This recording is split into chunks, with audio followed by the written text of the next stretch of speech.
The Nephilim were a race of giants which once encompassed the entire earth. Today we know quite a bit about them. Archaeology has revealed the artifacts they have left behind. Their history is corroborated by the legends of virtually every culture of the world, including ancient literature, such as the Epic of Gilgamesh, the Book of Enosh, and the Bible. The Inuit Eskimo tribe knew them as the Tuniat. That very same tribe of giants was known to the Norse as the Skraeling. Many people of Western Asia and throughout Europe knew them as the Scythians, who had at one point bested Rome in battle and were said to have been so tall that their feet came close to the ground when sitting on a horse. The ancient Hebrews knew them as Amorites and Canaanites. Sumer is the oldest culture of the world, and the Sumerians give us a tremendous insight into the origin of the giants. The Sumerians recorded that the Anunnaki, a race of celestial beings, the children of Anak and Anu, came to the earth and fathered a race of men, who then became the kings of mortal men.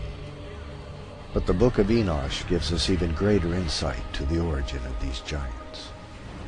Enosh recorded that during the life of Jared, sometime between 3550 and 2550 BC, the sons of God came to the earth from heaven.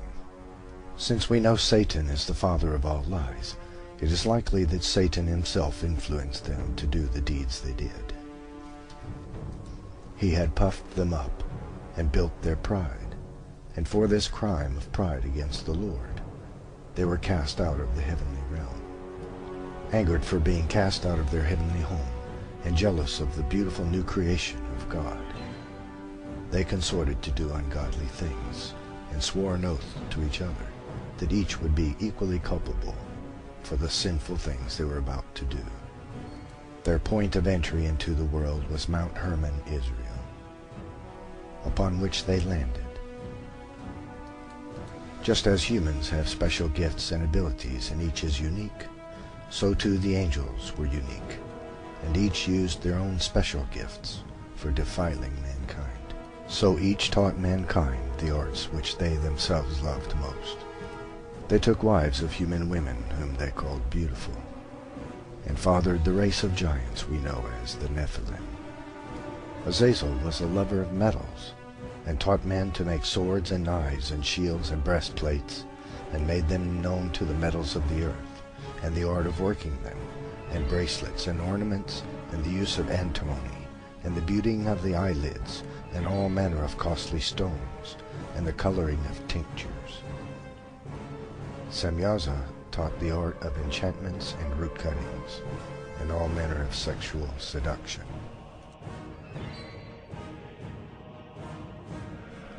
Amoros taught the art of sexual lust. Barakijal taught astrology. Kokabel taught the constellations.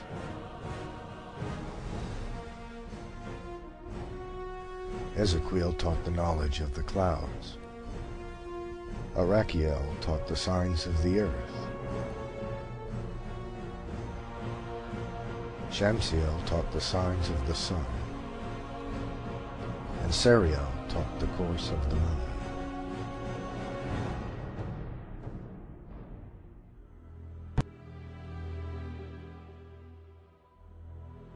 Not only did the angels sin against man, but they sinned against animals as well.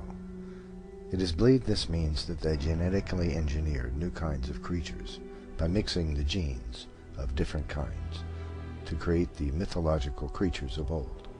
The corruption the angels had wrought upon the earth was so great that God decided to destroy both man and beast. So God commanded Noah, a man who was righteous and whose genes had not been affected by the work of the angels, to build an ark with which he would save the animals and mankind. But this was only half the story.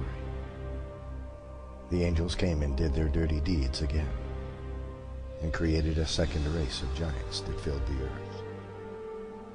This image depicts a Babylonian king, so large that he holds a lion in his arms like a man might hold a house cat.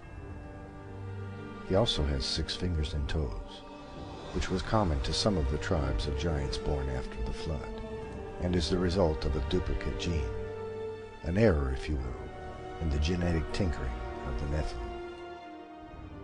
There are a great many artifacts left behind by the Nephilim, including footprints, which have been found in several places around the world. Skeletons of humans exceeding 16 feet in height have been found in Native American burial mounds and other places around the world. King Og of the Bible had a bed which was iron and 16 feet in length. This is a bed for a man that is 12 to 14 feet tall. The Nephilim vary greatly in size. Many Native American legends tell of men which were 25 to 35 feet tall, and capable of throwing a bison over their shoulder and walking off with it. Most of these artifacts have been swept up by the National Geographic Society, and most notably by the Smithsonian Institute, in an effort to hide the legitimacy of the Bible from the world. The angels cast out of heaven brought a technological explosion to the world. And likewise, their children, the Nephilim, also brought a technological explosion around the world after the Noachian flood. All within a couple of hundred years, great civilizations arose everywhere around the world. The Egyptians, the Chinese, the Sumerians, the Babylonians, the Mesopotamians, the Native American cultures all arose approximately the same time. This explosion of knowledge was due to the Nephilim, who acquired this great knowledge from their forefathers, the angels cast from heaven. And at that time, the Nephilim created monumental statues and buildings all around the world as well, carving stones weighing up to 3,000 tons with mathematical precision. Stones so heavy and large we are incapable of moving them with modern equipment to this very day.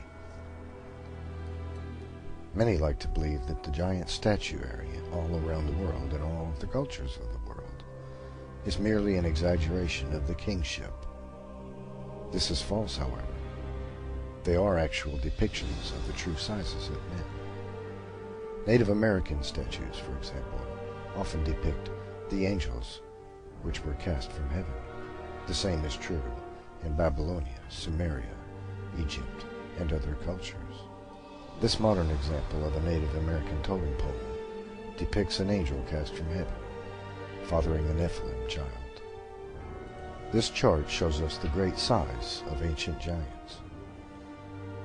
At the far left we see a normal man of 6 feet height, and at the far right a man of 36 feet in height. It also shows us how common the various giants were in their height. For example, it was most common for a giant to be approximately 15 to 16 feet tall.